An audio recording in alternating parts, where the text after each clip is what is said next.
या तो आप लोग सभी लोग ने नहीं देखे होंगे तो आप जाकर देख लीजिए मेडिकल एजुकेशन की वेबसाइट पर www.mec.gov.np, जिस पर आपको बहुत सारे ढेर सारे जो इंफॉर्मेशन है वो सारे मिलते हैं और वही इंफॉर्मेशन ऑथेंटिक्स है और वही इंफॉर्मेशन को हम लोग भी यहाँ पर पुट करते हैं।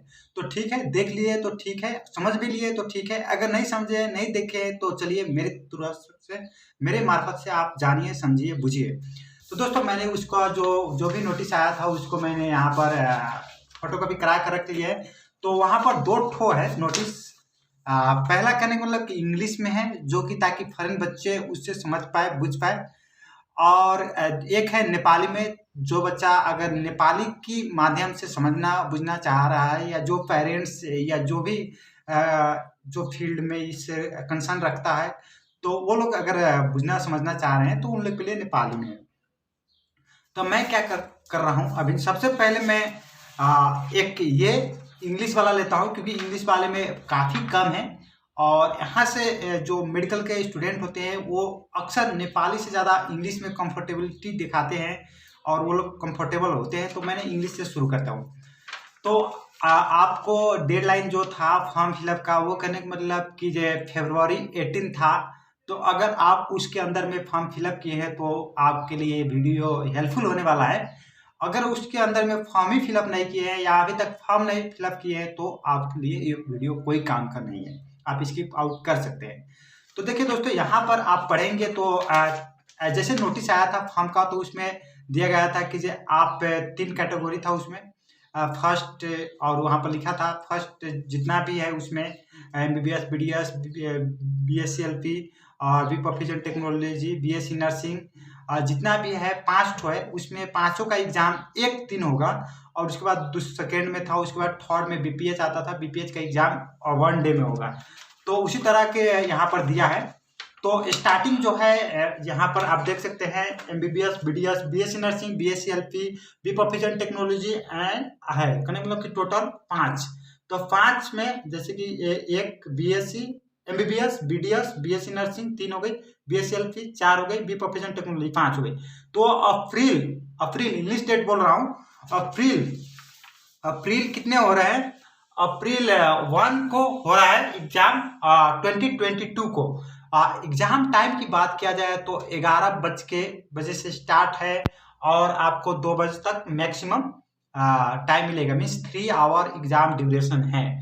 उसी तरह से आते हैं सेकेंड डे में जो एग्जाम है 1 डे का गैप है दिया गया है, यहाँ पर आप देख सकते हैं। तो सेकेंड डे में जो है बाम्स है, BNS है, BSc MLT है, BSc MIT है, बी फार्म है, बी ऑप्टोमेट्री है, BPT है। यहाँ पर आप टोटल करें मतलब कि 1 बाम्स हो गई, 2 BNS हो गई, 3 BSc MLT हो गई, 4 BSc MIT हो गई, 5 BSc फार्म हो गई, 5 बी ऑप्टोमेट्री और 6 करने को मतलब BPT बैचलर इन फिजियोथेरापी। तो यहाँ पर टोटल आपको 6 देखने को मिल रहा है जो कि अप्रैल 3 को होने वाला है और उसका भी एग्जाम का जो टाइमिंग है वो कहने का मतलब कि सुबह की 11 बजे से लेके शाम के 2 बजे तक है, 3 घंटा की टाइम आपको मिलेगा।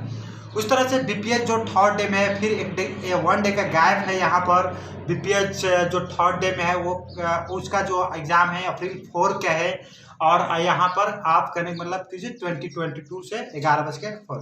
तो जैसे कि मैं अप्रैल को बता दूं, अप्रैल 4 कहने का मतलब क्या है नेपाली, अप्रैल 1 कहने का मतलब सबसे पहले क्या है नेपाली डेट में चैत्र 18 है, कहने मतलब 12 महीना 18 गते है, 2078 12 महीना 18 गते का एग्जाम है। उसी तरह से अप्रैल 3 कहने का मतलब अप्रैल 3 कहने का मतलब आपको यहाँ पर चैत्र 20 है, यहाँ पर आपको चैत्र 20 है यहाँ पर देखने को मिलेगा जो कि जिसमें 1 दिन का गैप था। BPH में कोई गैप नहीं है, BPH उसके बाद डायरेक्ट है। और अप्रैल 4 कहने का मतलब कि आपको चैत्र 21 गते मीन्स 12वां महीना 21 गते आपको देखने को मिलेगा। टाइमिंग जो है सबका सेम है, आपको अप्रैल से शुरू हो रहा है, अप्रैल 11 बजे से एग्जाम 11 बजे अप्रैल से शुरू हो रहा है, अप्रैल 1 से, और एग्जाम 11 बजे की सुबह से 2 बजे तक शुरू हो रहा है। तो आता है दोस्तों इसमें यहाँ इंग्लिश पर तो जो था वो मैंने बता दिया। यहाँ पर आपको जैसे कि सेंटर की अब कन्फ्यूजन है, सेंटर कहाँ पर है, क्या हो सकता है सेंटर। तो सेंटर में आपको एक ही बात कहा गया है यहाँ पर कि जो सारे बच्चे का जो सेंटर है वो काठमांडू में होगा। लेकिन एक बात और इसमें पॉइंट ऐड किया गया है, आप पढ़ेंगे तो, कि दोनों इंग्लिश और नेपाली मीडियम दोनों में ऐड किया गया है कि आपका सेंटर उस पर मेंशन होगा।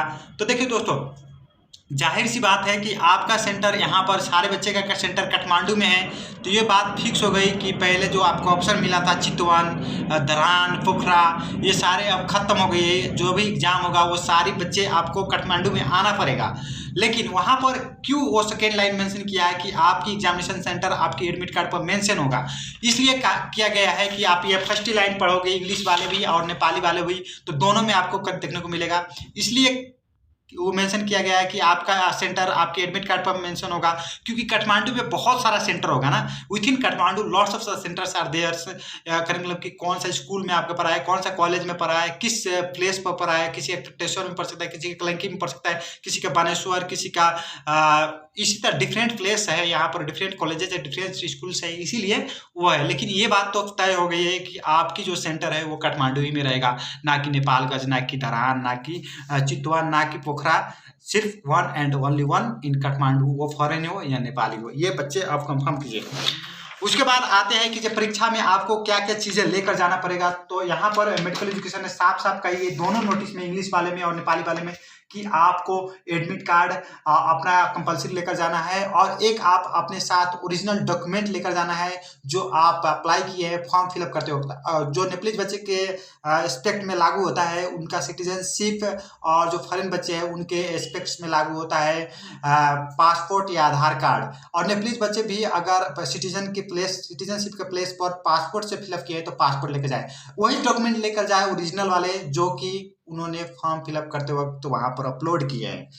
ये बात रह गई वहाँ पर, क्योंकि वहाँ पर आइडेंटिफिकेशन नंबर रहेगा आपके एडमिट कार्ड पर, वो identification number is very very important.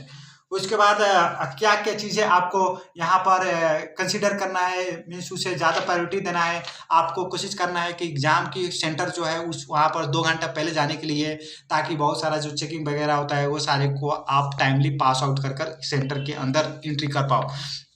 ये बात हो गई। यहाँ पर भी देखो दोस्तों, नेपाली वाले से अब हम जा रहे हैं। यहाँ पर आपको जो एग्जाम है वो 200 क्वेश्चन का होगा। एक क्वेश्चन आप सही करेंगे तो उसके बदले में आपको 1 नंबर दिया जाएगा। अगर एक क्वेश्चन आप रंग करते हैं तो आपको 0.25 मार्क डिडक्ट कर लिया जाएगा। ऑल टुगेदर 4 क्वेश्चन करेंगे तो आपको 1 नंबर डिडक्ट होगा। तो ये बात हो गई। अगर आप चॉइस फिलिंग में पेंसिल वगैरह से फिलअप नहीं कर सकते हैं, और दूसरा बात एक और रही कि आप जब भी फॉर्म फिलअप करेंगे, जब जो होता है ना उसका OMR सीट जो है वो फिलअप करेंगे, तो वहाँ पर आपको ध्यान रखना है कि आप एक में कहीं बाय द मिस्टेक भी आप दूसरे में वो हमारा जो ओवल होता है उसमें सर्कल कर आप राइट आंसर वाले नहीं कर सकते हैं, जो कि ये वही हो गई। वह एक से ज़्यादा सर्कलिंग आपको रंग माना जाएगा वहाँ पर, ये भी मेंशन किया गया है उसमें। और यहाँ पर कहा गया है कि अगर आप रोल नंबर छोड़ देते हैं, नहीं लिखते हैं, या रोल नंबर वाला जो बॉक्स है वो हमारा सीट है वो अगर नहीं फिलअप करते हैं, तो आपका जो एग्जामिनेशन है रद्द मीन्स कैंसिल माना जाएगा। आप उसमें प्रेजेंट ही नहीं है, जिस तरह से माना जाएगा यहाँ पर लिखा है उस तरह से रंग वगैरह उसमें ना करें, सावधानी से अभी से प्रैक्टिस करें, उसमें यहाँ पर लिख दिया है। और आपको डिटेल इसके बारे में नोटिस के लिए आप अपने एडमिट कार्ड आएगा वहाँ पर पढ़ सकते हैं। और एक बात और आप करने का मतलब कि जो पिछले नोटिस आए एग्जाम की फॉर्म की नोटिस आई थी वहाँ से आप कलेक्ट आउट कर सकते हैं। और यही चीज़ सेम टू सेम यहाँ पर भी लिखा है जो कि इंग्लिश में है। अगर आप इंग्लिश वाले से कंफर्टेबल है तो इंग्लिश वाले भी PDF है, मेडिकल एजुकेशन की वेबसाइट पर डाउनलोड कर सकते हैं, www.msc.gov.np जिसकी वेबसाइट है यहाँ पर भी दिया होगा, और इसके मोबाइल नंबर भी दिया होगा। अगर कोई भी क्यूरी रह जाता है आपको हम मेडिकल एजुकेशन से करने के लिए, हालांकि बड़ा कंप्लेन है, काफ़ी कंप्लेन है स्टूडेंट्स की तरफ से कि मेडिकल एजुकेशन की तरफ से उतना रेगुलरिटी में ईमेल का रिस्पांस नहीं आता है और ना कॉल का रिस्पांस आता है। तो इसके आंसर दो बोला जा सकता है।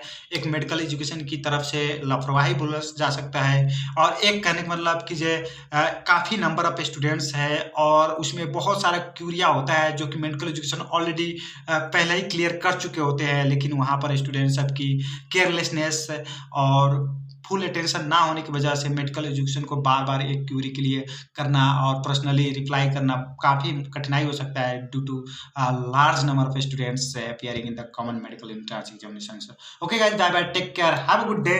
और आने वाले दिन में आशा करते हैं कि आप जो भी नोटिस है, गाइडलाइंस है मेडिकल एजुकेशन के फॉलो करते रहेंगे और आप अपडेट मेडिकल एजुकेशन की वेबसाइट से या हम लोग भी अपडेट कराते रहेंगे। तो फाइनली 2 ठो कंक्लूजन निकलता है। एक पहला कंक्लूजन कि आप लोग का सारे लोग का सेंटर काठमांडू में है और कौन काठमांडू में किस प्लेस में किस स्कूल में आपका सेंटर पड़ेगा वो आपके एडमिट कार्ड में मेंशन कर दिया जाएगा। आप एडमिट कार्ड अपना कब डाउनलोड कर सकते हैं? एग्जाम से 5 दिन पहले डाउनलोड कर सकते हैं। अप्रैल 1 का एग्जाम है तो आप मार्च 25 से मेरे ख्याल से आपका एडमिट कार्ड आना स्टार्ट हो जाएगा। मेडिकल एजुकेशन की वेबसाइट पर जाकर सिक्योर स्टेटस में जाकर आप अपना एडमिट कार्ड इजीली डाउनलोड कर सकते हैं। Bye bye, take care.